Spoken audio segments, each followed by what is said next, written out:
বন্ধুগণ সবাইকে স্বাগত। আজকে দেখাতে চলছি অসাধারণ টেকনিক, অসাধারণ বুদ্ধি। দেখেন, আপনি না দেখলে কিছু বুঝবেন না। বিশেষ করে আমাদের আজম খাঁ একটা ছেলে ছিল, এরকম টেকনিক করতো।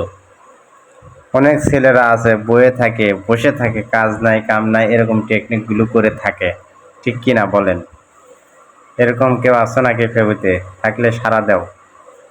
এরকম কিছু পেতে চাইলে সাথেই থাকো।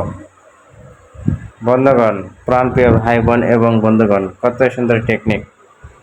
বিশেষ করে যারা ছোটবেলা থেকে এরকম ঘাটাঘাটি করে তারা কিন্তু অনেকটাই কিছু শিখতে পারে, কিন্তু মধ্যেখানে একটাই সমস্যা, সেইটা হচ্ছে অনেক কিছু জিনিস নষ্ট করে ফেলে, অনেক কিছু জিনিস নষ্ট হয়ে যায় আর অপচয় হয়ে যায়, নষ্ট হয়ে যায়, অপচয় হয়ে যায়।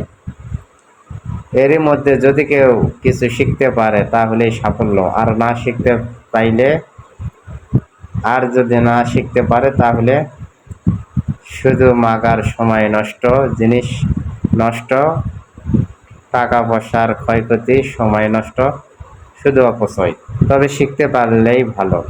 এরকম অনেকে বুদ্ধিসিদ্ধি করে থাকে, বুদ্ধিসিদ্ধি করে, তবে আমি এটিকে ভালো হিসাবেই দেখছি। ভালো লাগে, আমার কাছেও খারাপ লাগে না। যদি বুদ্ধি খাটে, যদি সাফল্য অর্জন করতে পারে, যদি সফল হতে পারে, তাহলেই ধন্য। খুব ভালো টেকনিক, খুব সুন্দর, চমৎকার, ভালো লাগার মতো। এই জিনিসগুলো দেখতে ভালোবাসি, পছন্দ লাগে। একসময় আগে খুব দেখতাম, ঘাটাঘাটি করতাম।